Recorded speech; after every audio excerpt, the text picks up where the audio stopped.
మహిమ ఘనత ప్రభావములు మన ప్రభుకే చెల్లునుగా. ఆమేన్. చేరువచ్చిన మీ అందరిని బట్టి కూడా ప్రభువును స్తుతిస్తూ మీ అందరికీ నా హృదయపూర్వక వందనాలు తెలియజేస్తూ ఉన్నాను.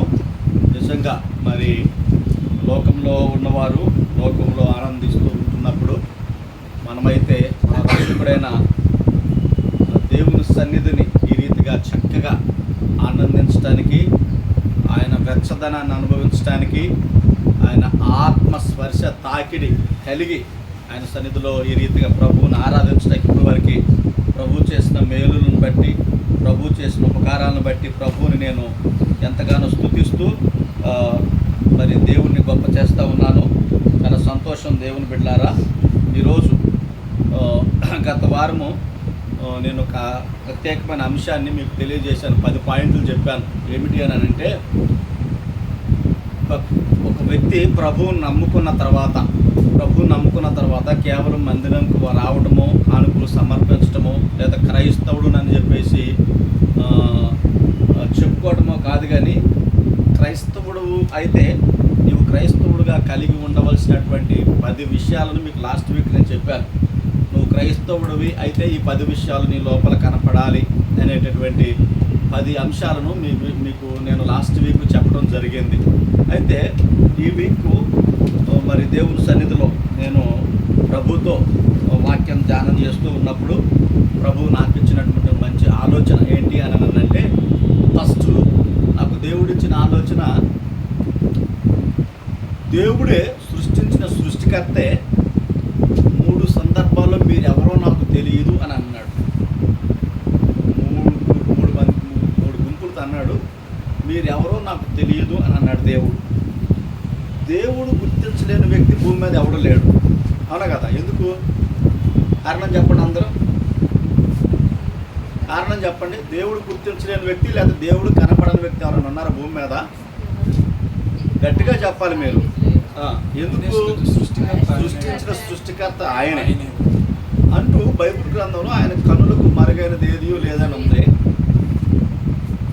కాబట్టి ప్రతి మనిషిని కూడా ఆయన గుప్పులు విప్పే పోషిస్తున్నాడు. వాడు ఎట్లంటే, దేవుడు ఏమన్నాడంటే, వాళ్ళు ఎలాంటి వాళ్ళైనా సరే, కృతజ్ఞత లేని వాళ్ళైనా దుర్మార్గులైనా కూడా దేవుడు ఏం చేస్తాడంటే కృపను కనపరుస్తూ ఉన్నాడు వారి మీద. అది మీరు గుర్తుపెట్టుకోండి. ఈ అంశాన్ని ధ్యానం చేస్తున్నప్పుడు మరొక అంశం నాకు తట్టింది. అంటే దేవుడు నా జ్ఞాప్తిలోకి తెచ్చాడు. ఏంటి అని అంటే, దేవుడే ఆశ్చర్యపోయిన 2 సందర్భాలు. ఏంటంట? దేవుడే, మన ప్రభు అనేటువంటి యేసుక్రీస్తు ప్రభువారే ఆశ్చర్యపోయినటువంటి 2 సంఘటనలను నా ముందుకు దేవుడు తీసుకుని వచ్చినప్పుడు నేను అవి పట్టుకుని మరి ధ్యానం చేసినప్పుడు చాలా అద్భుతమైనటువంటి విషయాలను నేను అక్కడ ధ్యానం చేయడానికి ప్రభు సహాయం చేశాడు. ఆ ఆలోచనలే ఈరోజు మీతో పంచుకోవడానికి ప్రభు ఈ స్థలం ముందు నన్ను నిలబెట్టాడు. ఏంటి అని అంటే, దేవుడే ఆశ్చర్యపోయాడు. అంటే మీరు అనుకోవచ్చు, సృష్టికర్త కదా, సృష్టించిన వాడు కదా, ఆయనకు తెలియకుండా ఏదైనా ఉంటుందా అనుకోవచ్చు కదా. మనకి ప్రశ్నలు రావచ్చు, దేవుడు ఎందుకు ఆశ్చర్యపోతాడు? ఇప్పుడు ఒక వ్యక్తి ఎప్పుడు ఆశ్చర్యపోతాడు చెప్పండి? ఒక వ్యక్తి ఎప్పుడు ఆశ్చర్యపోతాడు? ఎప్పుడు చూడనివి చూసినప్పుడు. Very good. ఎప్పుడు చూడని చూసినప్పుడు, అనుకోనిది సడన్గా అనుకోని జరిగినప్పుడు కదా. ఇప్పుడు మీరు చెప్పండి, దేవుడి జీవితంలో ఏమైనా సడన్గా జరుగుతాయా? వెరీ గుడ్, జరగవు. ఎందుకు అని అంటే ఆయనకి అంతా తెలుసు. ఓకే. తర్వాత కొన్ని జరగకూడదు జరిగినప్పుడు సడన్గా మనం ఏమవుతామని చెప్పి ఆశ్చర్యపడతాం. కొన్ని స్టన్ అయిపోతాం అన్నావు. దేవుడికి తెలియదు ఏదైనా ఉందా? ఒక గొప్ప విషయం ఏదైనా భూమి మీద అని అంటే ఏమీ లేదు. ఈయనకి అన్నీ తెలుసు. మరి అన్నీ తెలిసినా కూడా యేసు ప్రభు 2 సందర్భాల్లో ఆశ్చర్యపోవడానికి కారణం ఏంటి? కారణం ఏంటంటే, ఇక్కడ ఫస్ట్గా మీరు గమనించవలసింది ఏంటంటే, ప్రభు దేవుడు, అందులో ఎటువంటి సందేహం లేదు. అట్ ద సేమ్ టైం దేవుడు 100% దేవుడు, 100% మానవుడు. దీన్ని ఏమంటారని అంటే థియాలజీలో హైపోస్టాటిక్ యూనియన్ అంటారనమాట. హైపోస్టాటిక్ యూనియన్ అంటే 100% దేవుడు, 100% మానవుడు. ఆయన దేవుడే, కానీ ఎలా వచ్చాడు భూమి మీదకి? మానవుడికి వచ్చాడు. ఎన్ని సంవత్సరాలు జీవించాడు భూమి మీద ప్రభు అని అంటే 33.5 years ప్రభు భూమి మీద జీవించాడు. ఎన్ని సంవత్సరాలు చెప్పండి, అందరూ చెప్పాలి. 33.5 సంవత్సరాలు ప్రభు ఈ భూమి మీద జీవించాడు. మీరు ఇది గుర్తుపెట్టుకోవాలి. దేవుడు 33 సంవత్సరాలలో 30 సంవత్సరాలు మరి ఆయన తల్లిదండ్రులకు లోబడి మరి కుటుంబాన్ని బాధ్యతలు భారాన్ని తీసుకుని మరి ఆయన జీవించాడు. ఆ తర్వాత కుటుంబ భారాన్ని మోస్తూ బ్రతికాడు.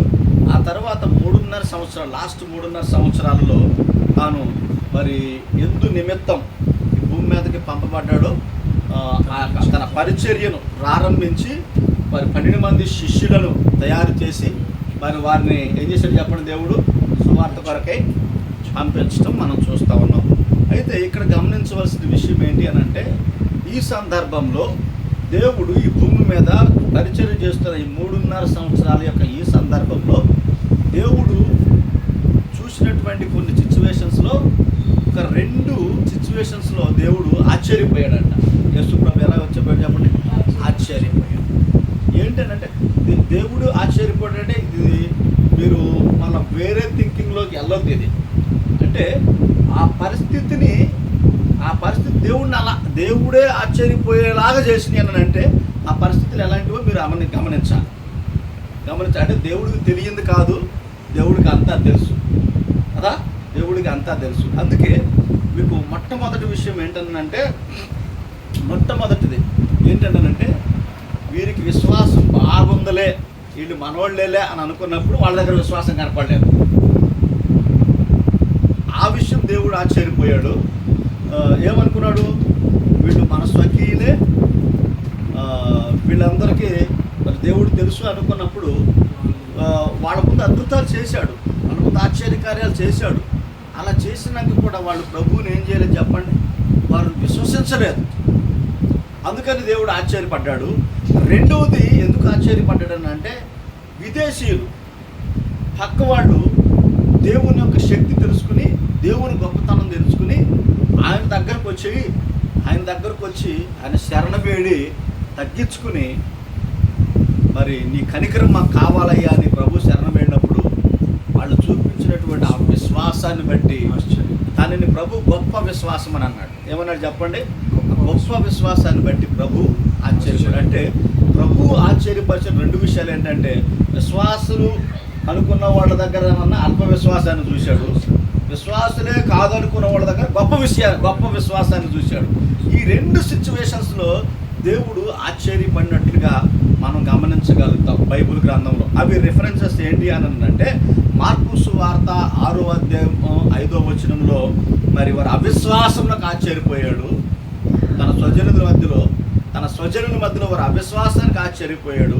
అదే మత్తయి సువార్త 8వ అధ్యాయం 10వ వచనంలో ఈయన దేనికి ఆశ్చర్యపోయాడు అని అంటే, ఒక శతాధిపతికి ఉన్నటువంటి గొప్ప విశ్వాసాన్ని చూసి దేవుడు ఏమైపోయాడు చెప్పండి, ఆశ్చర్యపడ్డాడు. ఈరోజు దేవుడి సన్నిధిలో కూర్చున్న నీవు నేను జాగ్రత్తగా ఈ 2 విశ్వాసాలలో నీకు నాకు ఏ విశ్వాసం ఉందో తేల్చుకుని మనం ఇక్కడి నుంచి వెళ్ళాలి. దేవుడి సన్నిధిలో ఈ విశ్వాసంలో మనకు ఏ విశ్వాసం ఉంది అని ప్రభు మనతో మాట్లాడుతున్నప్పుడు, ప్రభు మనం దర్శిస్తున్నప్పుడు, ప్రభు మన హృదయాలు తెరుస్తున్నప్పుడు, ప్రభు స్వరాన్ని మనకు వినిపిస్తూ ఉన్నప్పుడు ఆయన వాక్కు మనం లొంగిపోయి, ఆయన స్వరానికి లొంగిపోయి, ఆయన మాటకు లొంగిపోయి దేవుని యొక్క వాక్కును కనుక మనం సహృదయంతో స్వీకరిస్తే డెఫినెట్లీ దేవుడు అద్భుతంగా మనల్ని తనకిష్టమైన పాత్రలుగా మార్చడంలో ఎటువంటి సందేహం లేదని ఒక దైవజనుడిగా నేను ఈ మాటలు తెలియజేస్తా ఉన్నాను. సరే, మంచిది. మనము ఇక్కడికి వద్దాం. మొదటగా ఎక్కడికి వద్దామనంటే మార్కు సువార్త 6వ అధ్యాయంలోనికి మనం వద్దాం. మార్కు సువార్త 6వ అధ్యాయంలోనికి మనం వచ్చినట్లయితే ఈ రీతిగా రాయబడి ఉంది. 6వ అధ్యాయంలో ఏమని ఉందనంటే, మొదటి వచనం నుంచి నేను 5వ వచనం వరకు చదువుతాను. ఆయన అక్కడి నుండి బయలుదేరి స్వదేశమునకు రాగా ఆయన శిష్యులు ఆయనను వెంబడించరు. విశ్రాంతి దినం వచ్చినప్పుడు ఆయన సమాజ మందిరంలో బోధింప ప్రారంభించారు. అనేకులు ఆయన బోధ విని ఆశ్చర్యపడిరి. ఈ సంగతులు ఇతనికి ఎక్కడి నుండి వచ్చెను, ఇతనికి ఇవ్వబడిన ఈ జ్ఞానం పెట్టిది, ఇతని చేతుల వలన ఇటు అద్భుతములు చేయబడుచున్నవి, ఇదేమి ఇతడు మరియ కుమారుడు కాడా, ఇతడు యాకోబు, యోసేపు, యోదా, సీమోను అని వారి సహోదరుడు సహోదరులకు వడ్లవాడు కాడా, ఇతర సోదరుని మనతో ఉన్నవారు కారా అని చెప్పుకొనుచు ఆయన విషయమై అభ్యంతరపడిరి. అందుకు యేసు, ప్రవక్త తన స్వదేశంలో బంధువులు తన ఇంటి వారిని తప్ప మరి ఎక్కడనూ కనహీడు కాడని చెప్పి, అందువలన కొంతమంది రోగుల మీద చేతులుంచి వారిని స్వస్థపరచడం తప్ప మరి అద్భుతం అక్కడ ఆయన చేయలేకపోయింది. ఆయన వారి అవిశ్వాసమునకు ఆశ్చర్యపడెను. ప్రభు మన మనోనేత్రాలు వెలిగించి చెవులు గలవాడు వినుగాక అని చెప్పినట్లుగా మన చెవులను పెద్దవి చేసుకుని వినున్నట్లు ప్రభువే సహాయం దయచేయగా. ఆమేన్. చాలా జాగ్రత్తగా గమనిద్దాం. ఇక్కడ దేవుడు ఏమని రాయబడి ఉందనంటే, ఆయన అక్కడి నుండి బయలుదేరి స్వదేశమునకు రాగా. యేసుక్రీస్తు యొక్క స్వదేశము లేదా స్వగ్రామం ఏంటి అని అంటే మనందరికీ తెలుసు. ఏంటి చెప్పండి? నజరేత్. నజరేత్ నజరేత్ అనే మాటకు అర్థం ఏంటంటే చిగురు లేక రక్షించును అన్న మాట అర్థం. చిగురు లేక రక్షించును అని అంటే ఒక రక్షకుడు ఎక్కడి నుంచి వచ్చాడు? నజరేతులో నుంచి, స్వస్థలం కదా. యేసు ప్రభు జీవించినటువంటి దినాలలో భూమి మీద కొన్ని ప్రాంతాలకు ప్రాధాన్యత ఉన్నది. ఏంటి అని అంటే నజరేత్ ఆయన పుట్టిన స్థలము, బెత్లెహేము ఆయన పుట్టిన స్థలము, నజరేత్ ఆయన పెరిగిన స్థలము, తర్వాత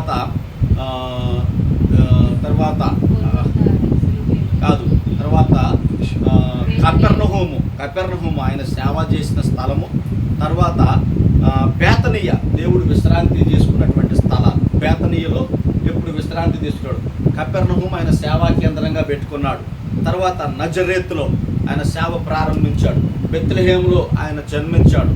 కాబట్టి ప్రభు పిల్లలంగా మనం గమనిస్తే ఆయన జీవించిన దినాలలో యేసుక్రీస్తు ప్రభువారు భూమి మీద మరి ఆయన జీవించిన దినాలలో ఆయన కొన్ని ప్రాంతాలకి ప్రాధాన్యతనిచ్చాడు. ఏంటి ఆ ప్రాధాన్యత అంటే మనం చెప్పుకున్నాం. బెత్లెహేములో పుట్టాడు, నజరేతులో పెరిగాడు, తర్వాత ఏం చేశాడు చెప్పండి? కపెర్నహూములో సేవ ప్రారంభించాడు. బేతనియాలో ఆయన విశ్రాంతిని తీసుకునేటటువంటి వ్యక్తిగా మనము ఈ సందర్భాలను మనం బైబిల్ గ్రంథంలో గమనించవచ్చు. అయితే దేవుని బిడ్డలారా, ఈ నజరేత్ అనే మాటకు అర్థం ఏంటి అని అంటే రక్షించును లేక చిగురు అంటే వృద్ధి అనేది మనం చూడవచ్చు. అయితే ఈ సందర్భంలో యేసుక్రీస్తు ప్రభువారు బోధకుని ఆశ్చర్యపోయారు వాళ్ళు కదా. మనం చూసాం కదా, 8వ వచనంలో చూసాం మాట అని అంటే 2వ వచనంలో చూసాం. అనేకులు ఆయన బోధ విని ఏం చేశారు చెప్పండి? ఆశ్చర్యపోయారు. సరే, ఆశ్చర్యపడ్డ మాట సంతోషమే, కానీ ఆశ్చర్యపోయి వాళ్ళు ఆలోచించవలసిన విధానం ఏంటి? వారిలో ఉన్న లోపాలు దిద్దుకోవాలి. వారిలో ఉన్నటువంటివి దిద్దుకుని ఏం చేయాలి చెప్పండి? దేవుడిని యొక్క గొప్పతనాన్ని వాళ్ళు అర్థం చేసుకోవాలి. కానీ వాళ్ళు అలా అర్థం చేసుకోకుండా దేవుని పెట్టారు. ఏమంటున్నాడంటే ఈ సంగతులు ఇతనికి ఎక్కడి నుండి వచ్చాయి? ఒక ప్రశ్న. చూడండి ఎన్ని ప్రశ్నలు ఉన్నాయో. ఇతనికి ఇవన్నీ జ్ఞానం ఎట్టిది? 2వ ప్రశ్న. ఇతర చేతుల వల్ల ఇటు అద్భుతాలు చేయబడుతున్న 3వ ప్రశ్న. ఇదేమి? 4వ ప్రశ్న. ఇతను మరియ కుమారుడు కాడా? 5వ ప్రశ్న. ఇతను యాకోబు, యోసేపు, యోదా, సీమోను అని వారి సహోదరులకు వడ్లవాడు కారా? 6వ ప్రశ్న. ఇతను సోదరి మరల మనతో ఉన్నవారు కారా? 7వ ప్రశ్న అని చెప్పుకొనుచు ఏం చేశారని చెప్పండి? ఆయన విషయమై అభ్యంతరపడిరి. అసలు వీళ్ళు దేవుని బోధ విన్నారు, దేవుని శక్తిని కూడా చూశారు.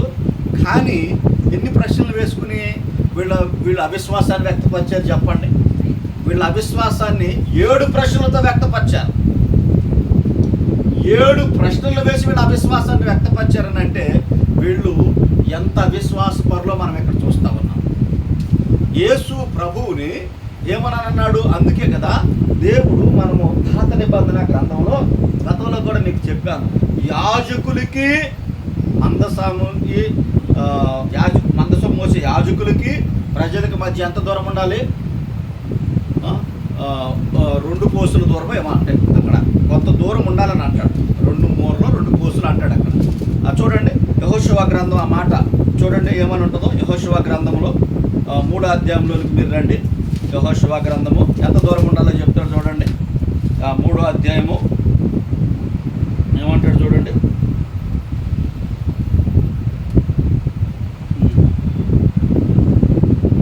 మొదటి నుంచి చూడండి.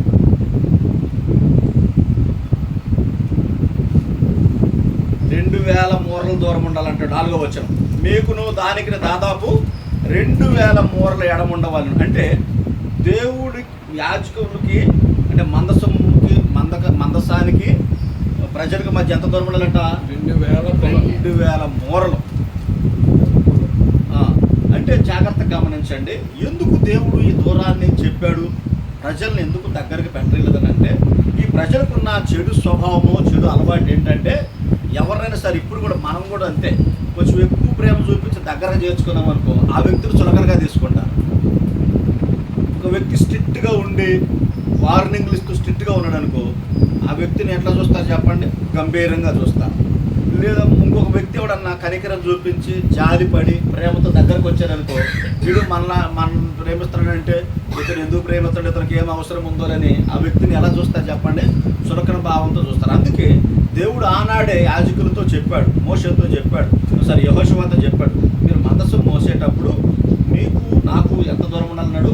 2000 మూరలు. అంటే ఎందుకు అన్నాడు ఆ మాట అంటే, మీరు మీ స్వభావం ఏంటి తెలుసా? నేను కూడా మీలాంటి వాడు అనుకుంటారు. నేను కూడా మీలాంటి వాడిని అనుకుంటారు. అట్లాంటి స్వభావం మీది. కాబట్టి నేను మీలాంటి వాడిని కాదురా బాబు.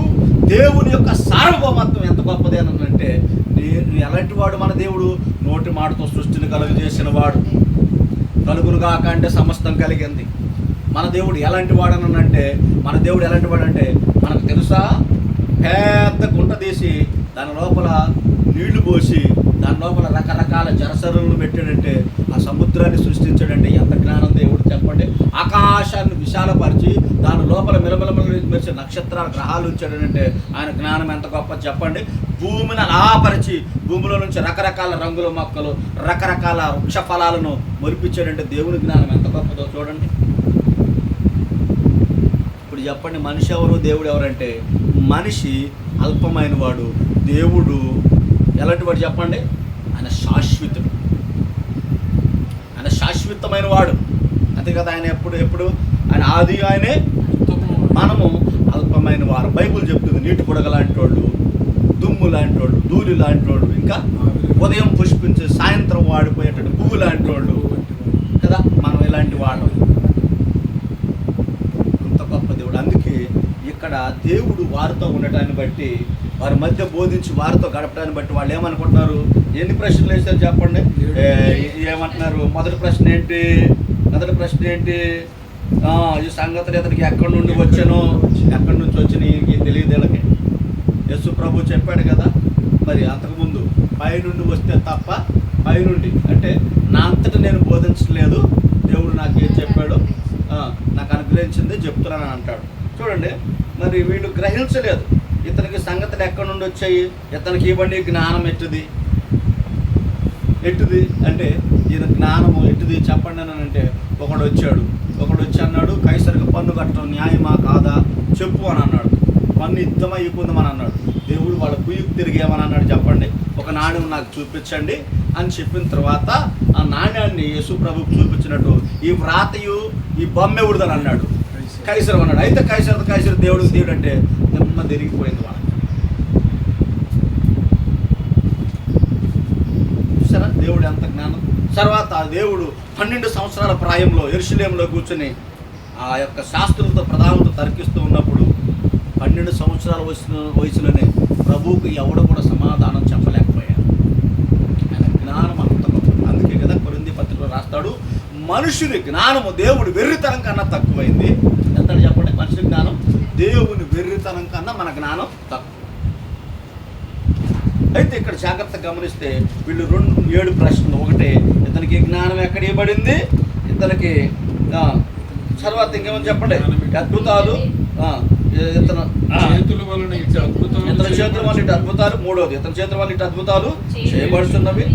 మళ్ళీ ఇదేమి వీళ్ళు బిత్రపోతున్నారు వీళ్ళంతా. ఇదేమి అసలు ఈ మనతోనే ఉన్నాడు కదా, అర్రే ఈ యొక్క బెత్లెహేములో పుట్టాడు కదా, నజరేతులోనే పెరిగాడు కదా, మనతోనే ఉన్నాడు కదా, వీళ్ళందరూ మన సోదరీమణులే కదా, వీళ్ళు సోదరీమణులే కదా, వడ్లవాడే కదా అని అసలు ఎన్ని ప్రశ్నలు చూడండి. ఇతడు ఏమంటున్నాడు? ఇదేమి మరిడి కుమారుడు కదా, మరియమ్మ కొడుకే కదా, ఇతను యాకోబు, యోసేపు, యోనా, సీమోను వారి సోదరుడే కదా. అంటే ఇక్కడ యేసు ప్రభు సోదరులు ఉన్నారు, యాకోబు, యోసేపు, యోనా, సీమోను అని వారి సోదరుడు వడ్లవాడు కాడా, ఇతర సోదరి మనలో మనతో ఉన్నవారు కారా అని చెప్పుకుని ఆయన విషయం ఏం చేశారంట, వాళ్ళు చూడండి దేవునితో సృష్టికర్తతో ఉండి కూడా సృష్టికర్తను ఏం చేశారు చెప్పండి, ఆయన యొక్క బోధ విన్న ఆశ్చర్యపడి దాన్ని నమ్మలేదు కానీ అభ్యంతరపరిచారు. ఇప్పుడు నేను చెప్తాను చూడండి, యేసుక్రీస్తు సృష్టికర్త అని ఎక్కడ ఉందండి అని అంటే కొలస్సీలకు రాసినటువంటి పత్రిక 1వ అధ్యాయము నేను చదువుతాను, జాగ్రత్తగా విందాం. కొలస్సీలకు రాసినటువంటి పత్రిక 1వ అధ్యాయంలో ఇలా రాయబడి ఉంది యేసు ప్రభు గురించి. 15వ వచనం, ఆయన అదృశ్య దేవుని స్వరూపి అయి సర్వ సృష్టికి ఆది సంభూతుడై ఉన్నాడు. ఏలయనగా ఆకాశమందున్నవియు భూమి అందున్నవియు దృశ్యమైనవి కానీ అదృశ్యమైనవి కానీ అవి సింహాసనములైనను ప్రభుత్వములైనను ప్రధానులైనను అధికారులైనను సర్వము ఆయన యందు సృజింపబడను, సర్వము ఆయన ద్వారా ఆయనను బట్టి సృజింపబడను. ఆయన అన్నిటికంటే ముందుగా ఉన్నవాడు, ఆయనే సమస్తానికి ఆధారభూతుడు, సంఘమును శరీరమునకు ఆయనే శిరస్సు, ఆయనకు అన్నింటిలో ప్రాముఖ్యతలకు నిమిత్తము ఆయన ఆది అయి ఉండి మృతుల్లో నుండి లేచుటలో ఆది సంభూతుడు ఆయన. దేవునికి మహిమ కలుగును గాక. యేసుక్రీస్తు సృష్టికర్త అని తెలియజేసే, ఆయన అధికారాన్ని తెలియజేసే చక్కటి మాటలు ఇవి. ఇటువంటి సృష్టికర్తను ఎలా తృణీకరిస్తున్నారు వాడు, బంధువులు, మనోడేగా, యాకోబు, యోహాను, సీమోను వాళ్ళ సోదరుడే కదా, వడ్లవాడే కదా, మరియు కుమారుడే కదా, ఏం మాటలు ఇదేమి, ఇతర చేతి వాళ్ళ ఇట్ట అద్భుతాలు ఎక్కడవి, ఇతరులకి జ్ఞానం ఎక్కడది అని చెప్పేసి ఆశ్చర్యపోయి ఈయన దేవుడు అని తెలుసుకోవాల్సిన వాళ్ళు ఏమని ఏం చేస్తారు చెప్పండి, ఏం చేశారు, ఆయన ప్రశ్నలు వేసి ఏం చేశారు, అభ్యంతరాన్ని కలుగజేశారు. వాళ్ళు అభ్యంతరం అంటే ఏంటి, మేము నమ్మం, మాకు అభ్యంతరం ఉంది ఇతని మీద, అంటే ఇతను అలాంటి వాడు మేము నమ్మట్లే, మాకు అభ్యంతరం ఉంది, ఇతను దేవుడు కాదు, ఇతని మీద మాకు అభ్యంతరం ఉంది అన్నట్టుగా వాళ్ళు ఏం చేస్తారు చెప్పండి, అభ్యంతరాన్ని వ్యక్తం చేస్తున్నారు. అంటే ఇట్స్ సింపుల్గా తీసేసుకున్నారు యేసుక్రీస్తు ప్రభు. అప్పుడు చూడండి ఏమన్నాడు ఆయన, అందుకు యేసు సమాధానం చెప్తారు ప్రభు. అందుకు యేసు అంటే ఏంటి, వీళ్ళు ప్రశ్న వేసి వీళ్ళు చూడాలి, వాక్యం వినాలి జాగ్రత్తగా. వాళ్ళు పరిచిన అభ్యంతరానికి, వాళ్ళు వేసిన ప్రశ్నలకి, సైడ్ దగ్గర పులిపెట్టి సైడ్, వాళ్ళు వేసిన ప్రశ్నలకి, వాళ్ళు పరిచిన అభ్యంతరానికి ప్రభు ఇప్పుడు రియాక్ట్ అవుతున్న విధానాన్ని చూద్దాం. అందుకు యేసు ప్రవక్త తన స్వదేశంలో, తన బంధువుల్లోనూ, తన ఇంటి వాళ్ళ తప్ప మరెక్కడ కనికిడు కాడని చెప్పాను. చూసారా, సొంతింట్లో ఎంత టాలెంట్ ఉన్నవాడికైనా సొంతింట్లో ఎడచొద్దా చెప్పండి. అందుకే ప్రవక్త తన స్వదేశంలో ఎన్నడూ కూడా కనుడు కాలేడు అని చెప్పేశాడు ప్రభు. అని ఇంకొక మాట అన్నాడు, ఏమన్నాడు చూడండి, ఆయన అందువలన అంటే వీళ్ళు అభ్యంతరపరిచినటువంటి అభ్యంతరం వలన, వీళ్ళు దేవుని యొక్క కనపరచకపోవటం వలన, దేవుని యొక్క ఔన్నత్యాన్ని తెలుసుకోలేకపోవటం వలన ప్రభువు ఏం చేశాడంటే కొద్దిమంది రోగుల మీద చేతుల నుంచి వారు స్వస్థపరచడం తప్ప మరి ఏ అద్భుతం అక్కడ చేయలేకపోయాడు.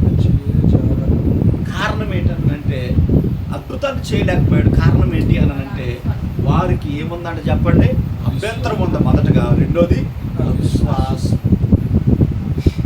ఈరోజు యేసుక్రీస్తు ప్రభు దగ్గరికి చాలామంది వస్తున్నారు, అవునా కదా, చాలామంది ఎందుకు వస్తున్నారు, కొందరు రోగాలు తగ్గాలని, కొందరు అప్పులు తీరాలని, కొందరు ఎందుకు వస్తున్నారు,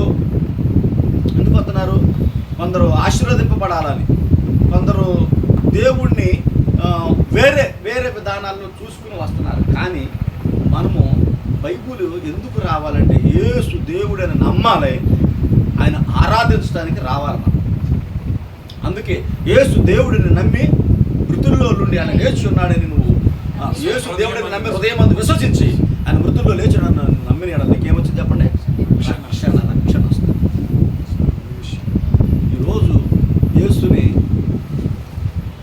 నువ్వు వెంబడించే విధానం మారాలి, లేకపోతే యేసు మీద నీకున్నటువంటి ఆలోచన విధానం మారాలి. ఈయన ఎలాంటి వాడు అని అంటే ఈయన నువ్వు సామాన్యమైన వ్యక్తిగా నువ్వు చూడవద్దు. కేవలం స్వస్థత ఇస్తాడనో, ఆశీర్వాదం ఇస్తాడనో, గాయాలు కడతాడనో కాదు. యేసు ఎందుకు వచ్చాడు అని అంటే, యేసు నీ పాపములను తీసివేయడానికి వచ్చాడు. నువ్వు స్వస్థత పొందుకుని రక్షణ పొందకపోతే నరకానికి పోతావు, స్వస్థత పొందుకున్నా రక్షణ పొందకపోతే నరకానికి పోతావు. కానీ రక్షణ పొందినాక కూడా ఒకవేళ నీకు రోగం ఉండి స్వస్థత రాకపోయినా నువ్వు పరలోకం వస్తావు. ఎందుకు కారణం ఏంటంటే, నీకు రోగం ఉన్నా కూడా నీకేముంది చెప్పండి? రక్షణ ఉంది. కానీ నువ్వు స్వస్థత పొందుకున్న రక్షణ లేకపోతే నీకేముంది చెప్పండి? నరకం ఉంది. కారణం ఏంటంటే స్వస్థత. ఈరోజు ప్రజలు ఆ రకంగా ప్రభువుని వెంబడిస్తున్నారు. కాబట్టి ప్రభు బిడ్డలారా, మనం తెలుసుకోవాల్సినటువంటి గొప్ప సత్యం ఏంటి అని అంటే, దేవుడిని ఎప్పుడు కూడా మనం చులకనగా చేసుకోకూడదు. దేవుని శక్తి మనకు తెలియాలి, దేవుని శక్తి మనం ఎరగాలి, దేవుని అభిషేకం మనం ఎరగాలి, దేవుని ఔన్నత్యం మనం ఎరగాలి, దేవుని ప్రభావాలు మనం గుర్తించాలి, దేవుని యొక్క మరి ఘనత ఎంత గొప్పదో మనము ఏం చేయాలి చెప్పండి? గుర్తెరగాలి. కొన్ని సందర్భాల్లో సేవకులను కూడా సేవకులు బట్టి కూడా తన ఇంటి వాళ్ళే చాలా చులకనగా మా ఫాదరే, మా అన్నే, మా అక్కే, మా బాబాయ్ చెప్పేదని చెప్పేసి చాలా చులకనగా తీసుకుని ఏం చేస్తారు చెప్పండి? ఆ మాటలు ఎంత లక్ష్యం ఉంచరు, నిజం లక్ష్యం ఉంచరు. దానివల్ల నా నష్టం.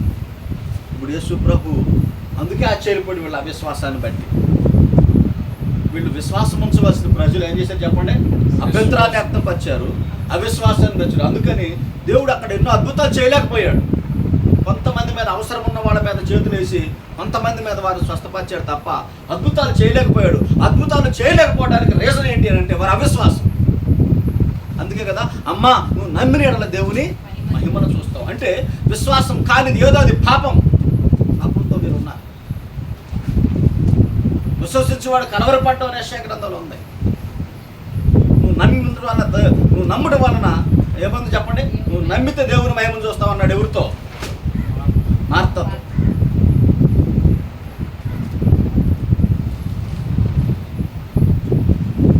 ఒక ఆయన కూడా నువ్వు నమ్మన్నప్పుడు అపనమ్మకం కలగకుండా సహాయం చేయనని అన్నాడు ఆయన. కాబట్టి ఈరోజు దేవుని బిడ్డలారా, దేవుడిని నువ్వు ఎలా యేసుక్రీస్తు ప్రభు నీ హృదయంలో నువ్వు ఎలా అనుకుంటున్నావు? ఈ యూదులాగా అనుకుంటున్నావా? యేసు ప్రభు తన స్వజనుల దగ్గర ఉన్నప్పుడు, ఆ నజరేతులో ఉన్నప్పుడు వారు ఇదేమి ఈయన అద్భుతాలు, ఈయనకి చేతులకి ఇంత జ్ఞానమే, ఈయనకి జ్ఞానం ఎక్కడిది, ఈ చేతుల వల్ల ఇలాంటి అద్భుతాలు వస్తాయి ఏంటి, బట్టలు వాడు కాదా, అది ఇదని ఎంత చులకనగా దేవుడిని తీసిపడేశారండి. వారు తీసిపడేసిన విధానం ప్రభుని ఆశ్చర్యపరిచింది. అరే ఇదేంటి? ఏమనుంది రోమపత్రికలో? అర్చనాచారాలు ప్రధానత్వం వీరిది, దేవుడు వీరువాడు, ఇతరులు వీరువారు, దేవుడు వీరులు, వాగ్దానాలు వీరివి, వీరు దత్తపుత్రులు, యేసు ఏలో వాగ్దానం బట్టి యేసు వీరిలో నుండి పుట్టెను అని ఎన్ని వాగ్దానం 9వ అధ్యాయం రోమపత్రికలో ఎన్ని ఉన్నాయి.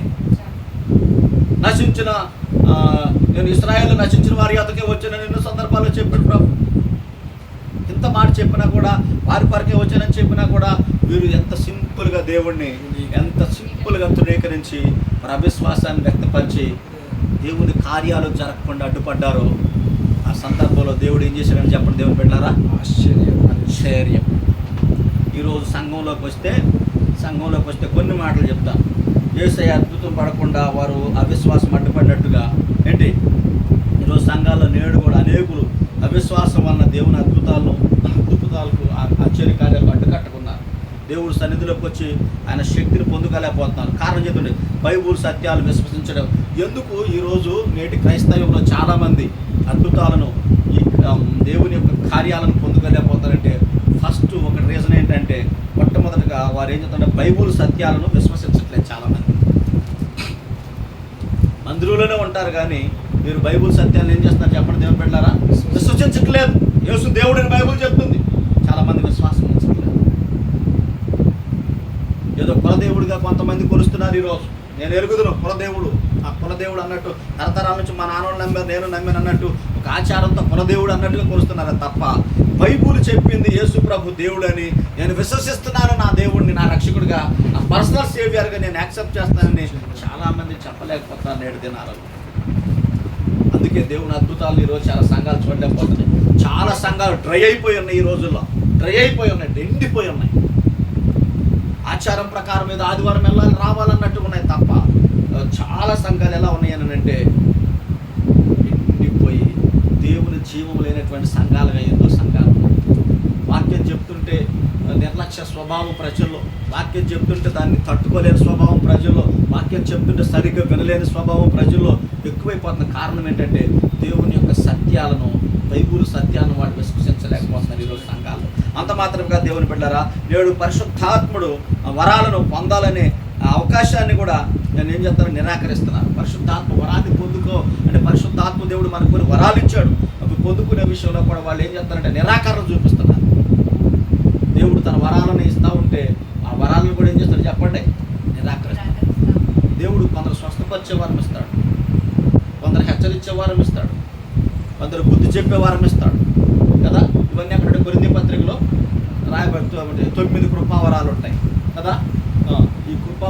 ఈ వరాలను చాలామంది సంఘంలో ఏం చేస్తారు చెప్పండి, తృణీకరించేస్తున్నారండి, తృణీకరించేస్తారు. అంత మాత్రమే కాదు దేవుని బిడ్డలారా, దేవుని నైతిక సూత్రాలను కూడా, దేవుని నైతిక సూత్రాలు ఏంటి, మనం పరిశుద్ధంగా బ్రతకాలి, నీతిగా బ్రతకాలి, అబద్ధాలు ఆడొద్దు, మోసం చేయొద్దు, పొరుగువారిని దోసుకోవద్దు, వ్యభిచరించవద్దు. నీకు ఒక భార్య ఉన్నప్పుడు పరస్త్రీతో నువ్వు తప్పు చేయడానికి ఇష్టపడవద్దు అని దేవుడు కొన్ని నైతికమైనటువంటి సూత్రాలు మనకి ఇచ్చినప్పటికీ ఈరోజు వాటన్నిటిని కూడా సంఘాల్లో దొంగలో దొక్కుతున్నారు. 7 దినముల్లో ఎంతోమంది సావుకులే మరి 2-3 భార్యలను కలిగి ఉండటం అనేది ఒక భయంకరమైనటువంటి దుర్మార్గము, దుశ్చర్యగా మనము చూడవచ్చు ఈ రోజుల్లో. నేను మొన్న 2 గురించి ఒక దగ్గర మీటింగ్కి వెళ్ళాను. అక్కడ 2 గురించి సాక్ష్యం ఇస్తున్నారు, సావుకుల గురించి. నేను భరించలేకపోయాను. ఆ రోజు ఆయన మాకు వాక్యం చెప్పడానికి వచ్చాను, నేను భరించలేకపోయాను.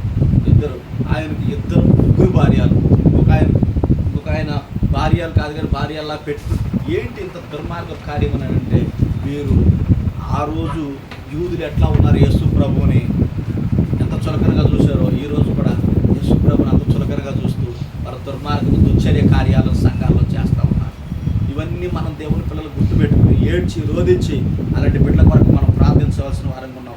అంత మాత్రమే కాదండి, మరి ఇలాంటి సుగుణాలు దేవుడు తన రాజ్య శక్తిని తన ప్రజలను మధ్య వెల్లడి చేయకుండా చేస్తూ ఉన్నాయి. దేవుడు తన శక్తిని మన మధ్యలో చూపించాలనుకుంటున్నాడు, తన ప్రభావాన్ని మన మధ్యలో చూపించాలనుకుంటున్నాడు.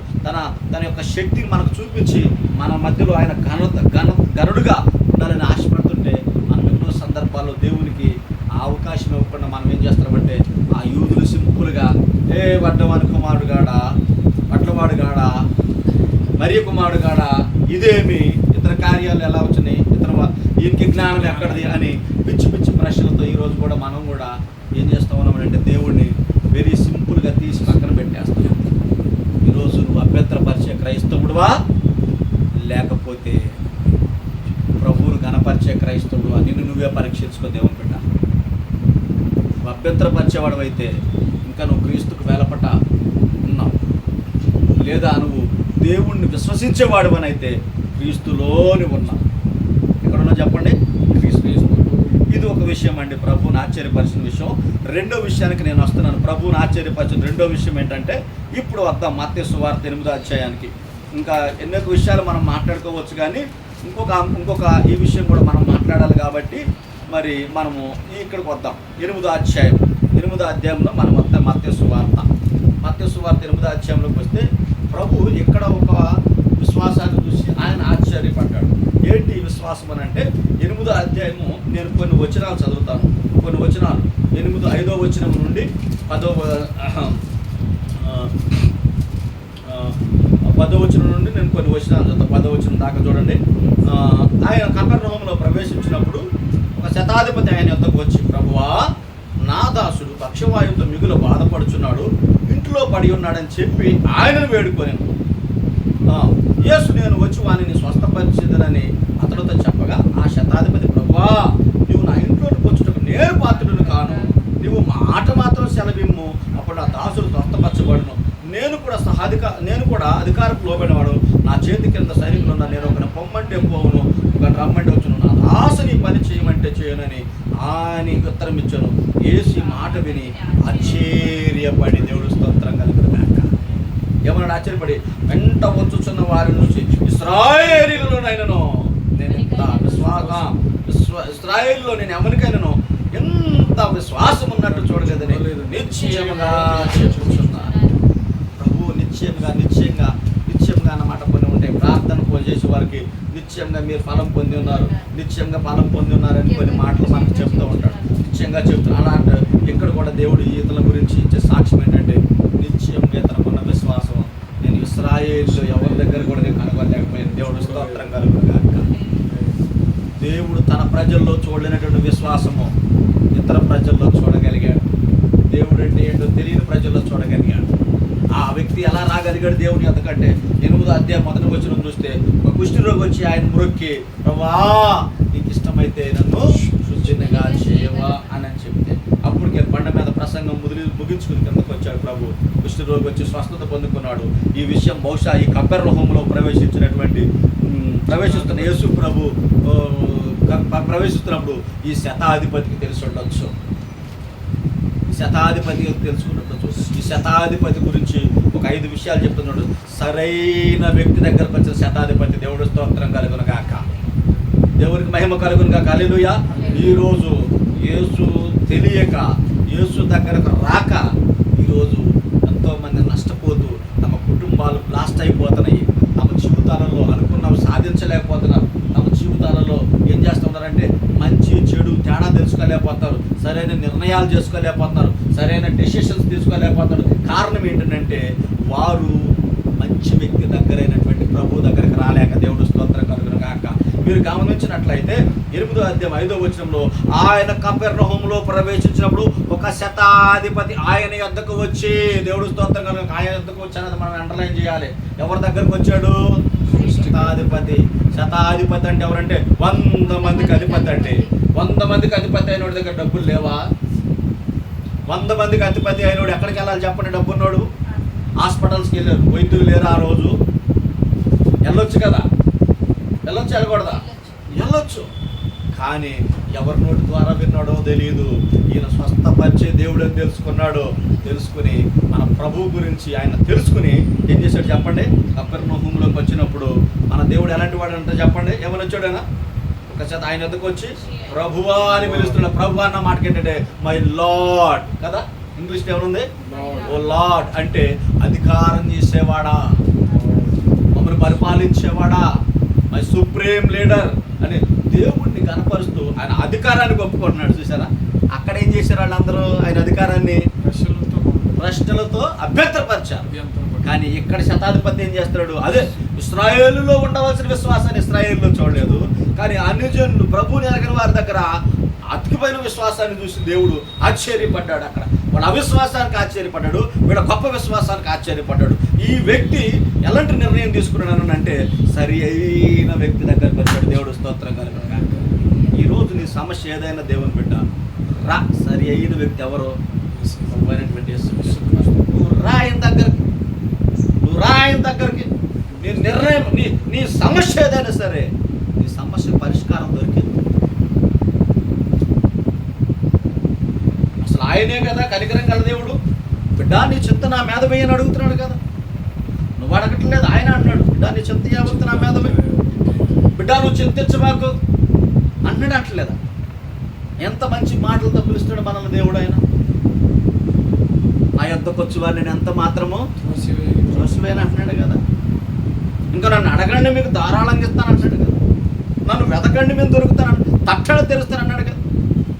అడగండి ఇస్తాను అంటున్నాడు కదా. ఎంత మంచి దేవుడు ఈ దేవుడు. అందుకే ఈ కొండ మీద ప్రసంగంలో మరి చెప్పి కిందకు వస్తున్నటువంటి దేవుడిని శతాధిపతి వచ్చి ఆయన దగ్గరకు వచ్చి ప్రభువా అన్నాడు. శతాధిపతి ఆయన యొద్దకు వచ్చి అంటే దేవుని యొద్దకు రండి, అప్పుడు ఆయన మీ యొద్దకి వచ్చును. ఆయన తట్టు తిరగండి, మీ తట్టు తిరుగునని యాకోబు పత్రిక ఉందా? మీరు ఆయన తట్టు తిరగండి, ఆయన మీ తట్టు తిరుగు. కాబట్టి ఈరోజు యేసు యొద్దకు వచ్చి ఆయన ఏమని అంటాడంటే, ఈయన సంభాషణ చూడండి ఎంత అద్భుతంగా ఉందో. ప్రభువా నా దాసుడు పక్షవాయువుతో మిగులు బాధపడుచున్నాడు, ఇంటిలో పడి ఉన్నాడని చెప్పి.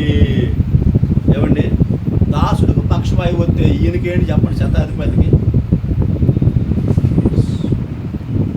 తన యొద్ద ఉన్నటువంటి పట్ల కూడా ఈ శతాధిపతి ఎంత మంచి ప్రేమ కలిగిన మనసు కలిగి ఉన్నాడో చూడండి, బాధ్యత కలిగి ఉన్నాడు. దాని కొరకు ఈయనొచ్చి ఎవరన్నా పంపించవచ్చు కదా. 100 మంది అధిపతులు ఉన్నారు కదా దీనికి, అది 100 మంది సైనికులు ఉన్నారు కదా దీని కింద, వారిని ఎవరినన్నా పంపించవచ్చు కదా. కానీ సాక్షాత్తు ఆ సైనికుడే వచ్చి, శతాధిపతి వచ్చి ఏమన్నాడు, ప్రభువా నా దాసుడు పక్షవాయువుతో మిగులు బాధపడుచున్నాడు. ఏమనుంది ఇక్కడ చెప్పి ఆయనను వేడుకోనడం. ఈరోజు వేడుకోవడం చేతగాట్ల చాలా మందికి. మేము పేద ఉపవాస స్వస్థత కూడికలు అంటారు, ఉపవాస ప్రార్థన కూడికలు అంటారు, కానీ అక్కడ జరిగేది ఏముండదు చివరికి, అవునా కదా. కానీ ఇక్కడ ఏ ఉపవాసం ఉండలేదు. ఇది కానీ సింపుల్గా ఏమన్నాడు దేవుడిని చెప్పండి, ఎవరిని వచ్చి వేడుకున్నాడు. ఈరోజు వేడుకోవడం సరిగ్గా రావాలి. చాలామంది ప్రార్థనలు చేయటము మీరు చూడండి, వాళ్ళు ప్రార్థనలు చేస్తే తలా ఉండదు తోక ఉండదు. ప్రార్థనలకు తలా తోక లేని ప్రార్థనలు చేస్తూ ఉంటారు. కానీ ఈరోజు ఏ ఉద్దేశంతో దావీదు ఉన్నాడు చూడండి, దావీదు దేవుని సన్నిధిలో, మరి దావీదు తరమబడుచు ఉన్న సమయంలో మరి కొంతమంది వచ్చి దావీదుతో పాటు ఉన్న వాళ్ళందరిని, వారి భార్యలను అందరిని తీసుకుని వెళ్ళిపోతారు. అప్పుడు దేవుడు ఎప్పుడు తెప్పించి దేవుని సన్నిధిలో కూర్చొని విచారణ చేసి, నేను పోయి వాళ్ళని తరిమితే వాళ్ళని పట్టుకోగలనా అని విచారణ చేసినప్పుడు దేవుడు ఏమన్నాడు, నీకు నేను అప్పచెప్తాను. అంటే ఈరోజు మనం దేవుడి సన్నిధిలో సరిగ్గా విచారించడం నేర్చుకోవాలి. అలాగే విచారించండి, ఉపవాస ప్రార్థనలో కూర్చుని సరిగ్గా దేవుడితో మనం మాట్లాడి, మన సంభాషణ చెప్పి, మనం ఏది చెప్పాలనుకున్న దేవుడితో చెప్పి విచారించి ఆయన సన్నిధిలో కూర్చున్నప్పుడు ఆయన జవాబు ఇవ్వడా నాకు మొరపెట్టి నీకు ఉత్తరం ఇస్తానని ఆయన అన్నాడు కదా. గ్రహింపలేని కూడా సంగతులు బోధిస్తున్నాడు కదా ఇర్మీయా గ్రంథంలో. అంత గొప్ప దేవుడిని ఈరోజు మనము ఎంత నిర్లక్ష్యపడుతున్నామో దేవుని బిడ్డలారా, జాగ్రత్త గమనించవలసిందిగా దేవుని సేవకుడిగా మనవి చేస్తూ ఉన్నాను. అందుకే మనం ఈ వ్యక్తికి మొదటి లైన్కు టైటిల్ ఇచ్చుకోవచ్చు, సరైన వ్యక్తి దగ్గరకు వచ్చిన శతాధిపతి. దేవుడు స్తోత్రం కలుగును గాక. ఈరోజు నీవు నేను కూడా ఎవరి దగ్గర ఉన్నామంటే సరైన యేసు ప్రభుత్వం. దేవుడికి మహిమ కలుగును గాక, దేవునికి మహిమ కలుగును గాక. రెండోది, స్వస్థపరచమని యేసయ్యను వేడుకున్న శతాధిపతి వేడుకున్నాడా లేదా? వేడుకున్నాడు. స్వస్థపరచమని వేడుకున్నాడు. ఎంత మంచివాడిన. తర్వాత చూడండి, మూడోది ఏమన్నాడు, దేవుని కృపకు యోగ్యులను కానని ఒప్పుకుంటున్నాడు. ఏమన్నాడు యేసు ప్రభు, అవునా స్వస్థపరచమన్నా కదా, పదనే నీ ఇంటికి వస్తానని అన్నాడు. అప్పుడు నా ఇల్లు నువ్వు రావటానికి యోగ్యమైనది కాదు అంటే దేవుణ్ణి తన ఇంటికి తీసుకెళ్ళటానికి తన హృదయంలో ఉన్నటువంటి సందేహం ఏంటో, తీసుకెళ్ళడా లేక కాదు, ఇది అర్థం చేసుకోవాలి. తీసుకెళ్ళలేకో, దేవునికి ఆతిథ్యం మీలేకో, దేవునికి ఏమి పాదసేవ చేయలేకో కాదు. కానీ అంత గొప్ప దేవుణ్ణి నాలాంటి ఒక అంటే ఈయన ఎంచుకుని ఉంటాడు, నాలాంటి ఒక దుర్మార్గుడిని, నీచుడిని నేను ఒక అంటే అట్లని కాదు కానీ అంటే అతను అనుకుని ఉండొచ్చాం బహుశా అట్లా. ఇలాంటి వ్యక్తిని నాలాంటి వాడి ఇంటికి ఎంత గొప్ప దేవుడిని తీసుకురావడానికి అసలు నేను అర్హుడిని కాదు ప్రభు అని ఈయన ఏమంటాడంటే, ఈయనలో ఉన్నటువంటి హార్ట్ దేవుడికి తెలిసిపోయింది. అంటే యథార్థ హృదయం దేవుడికి తెలిసిపోయింది. తను తాను తగ్గించుకుని దేవుడు ఏ రీతికి హెచ్చిస్తున్నాడు, ప్రభు నీలాంటి గొప్ప దేవుడు నా దగ్గరికి రావడానికి నేను అని దేవుడి సన్నిధిలో తన స్థితిని ఒప్పుకుంటున్నాడు యథార్థంగా. ఆయన యథార్థ హృదయాన్ని దేవుడు చూడగలిగాడు. దేవుడికి మహిమ కలుగును గాక. మూడోది ఏంటో తెలుసా, యథార్థ హృదయంతో నేను ఈ కృపకు పాత్రుడు కాదయ్యా అని ఒప్పేసుకున్నాడు ఈ శతాధిపతి. అంత మాత్రమే కాదు దేవుని బిడ్డలారా, కొన్ని మాటలు మనం చూద్దాం చూడండి. అంత మాత్రమే కాదు, దేవుని మాటల్లో స్వస్థత ఉందని నిశ్చయించిన శతాధిపతి దేవుడికి స్తోత్రం కలుగును గాక. చూడండి ఆ మాట ఏమంటే 8వ వచనం, నీవు నా ఇంట్లోనికి వచ్చిన నేను మాటను కానీ మాట మీద సెలవిమ్మని అప్పుడు దాసుడు స్వస్థపరచబడును. నేను కూడా సాధికారంలో లోబడిన వాడు, నా చేతి కింద సైకిల్ ఉన్నాను, నేను ఒకటి మమ్మంటే ఒకటి పోవును, ఒక రమ్మంటే వచ్చాను, నా దాసుని పని చేయమంటే చేయనని ఉత్తరం ఇచ్చాను. యేసు మాట విని చేయి ఏమనుందంటే అక్కడ, నా దాసుని ఈ పని చేయమంటే చేయను అని ఉత్తరం ఇచ్చాను. అంటే ఆయనకు అధికారం ఉంది అయినప్పటికీ నేను చేసి చెప్పండి, ఎవరినే పంపించాల, ఆయనే వచ్చాడు. అందుకే దేవుని మాటలోనే స్వస్థత ఉందని అధికారం సైనికులు వాళ్ళది కాదని, అంటే తనకున్న అధికారము, తనకున్న సైనికులు ఇవంతా కూడా తన ఆధిక్యతను బట్టి వచ్చినవి కావని, యేసయ్య వాళ్ళను మాత్రమే అది అనుగ్రహింపబడుతుందని చివరికి అతను గ్రహించినట్టుగా మనం చూస్తాం. చూడండి ఏమంటాడు ఆ మాటలో, యేసు ఈ మాట విని ఆశ్చర్యపడి వెంట వచ్చుచున్న వారిని చూచి ఇశ్రాయేలీయులలో ఎవరికైనా ఇంత విశ్వాసం ఉన్నట్టు చూడలేదు. నిశ్చయంగా అనేకులు తూర్పు నుండి పడమటి నుండి వచ్చి అబ్రహాముతో కూడా, ఇస్సాకుతో కూడాను, యాకోబుతో కూడాను పరలోకమందు కూర్చుందరు. కానీ రాజ్య సంబంధులు ఎక్కడ ఉంటారంట? వెళ్ళి కూడా చీకటిలో త్రోయబడుతు అక్కడ ఏడుపును పండ్లు కొరికిటనునని మీతో చెప్పుచున్నాను. అంతటి యేసు ఇక వెళ్ళిపో, నీవు విసర్జించిన ప్రకారము అవునుగాక నీ శతాధిపతితో చెప్పును. ఆ గడిలోనే దాసుడు స్వస్థత నొందిన దేవుడికి మహిమ కలుగుగాక. ఎంత మంచి దేవుడు అండి దేవుడు. ఇప్పుడు చెప్పండి, దేవుడిని అభ్యంతరపరిచిన 2 విషయాలు ఏంటంటే, ఒకటి శతాధిపతి యొక్క విశ్వాసం, ఆశ్చర్యపరిచిన దేవుడిని ఆశ్చర్యపరిచే 2 విషయాలు. ఒకటి శతాధిపతి యొక్క గొప్ప విశ్వాసం, రెండోది తన స్వజనుల యొక్క అవిశ్వాసము, అభ్యంతరాన్ని బట్టి దేవుడు ఆశ్చర్యపడ్డాడు. ఈరోజు నీవు నేను ఏ గుంపులో ఉన్నాం?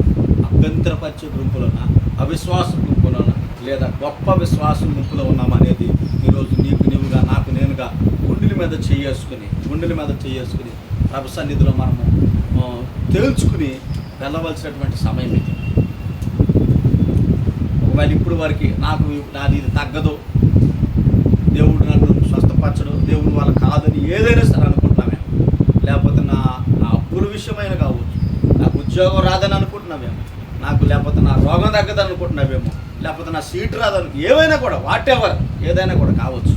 కానీ ఒక్కసారి నువ్వు శతాధిపతిలాగా దేవుని అధికారం కిందకు వచ్చి, దేవుని అధికారం కిందకు వచ్చి, ప్రభువా నా స్థితి ఇది అని హార్ట్ఫుల్గా ఆయన అడిగి చూడు. ఖచ్చితంగా నీ జీవితాన్ని ప్రభు ఇట్టే మారుస్తాడు. అద్భుతాలు చేయటంలో మన ప్రభువుకు సాటి లేడు. అందుకే అతిక్రమాలు క్షమించి దేవుడు వల్ల నీతో సముడు సాటి అయిన వాడు ఉన్నాడా అంటాడు. దేవుడు అంటాడు లేడు. ఇది ఏదైనా చేయగలడు, ఉన్నది లేనట్టు చేయగలడు, లేని ఉన్నట్టు చేయగలడు. కాబట్టి దేవుని బిడ్డ, ఈరోజు నువ్వు యేసుని ప్రభువాన్ని పిలవగలుగుతున్నావా? ఆయన అధికారానికి ఒప్పుకోగలుగుతున్నావా? లేదా యేసు మా దేవుడే అని అనుకుని ఆయన యొక్క ఆధిక్యతను గమనించలేకుండా ఒక నిర్లక్ష్య వైఖరితో దేవుని పట్ల వ్యవహరిస్తున్నావా? నిన్ను నువ్వు పరీక్షించుకో. అందరం మోకాళ్ళ మీదకి వద్దాం. 10 నిమిషాలు మోకాళ్ళ వేద్దాం.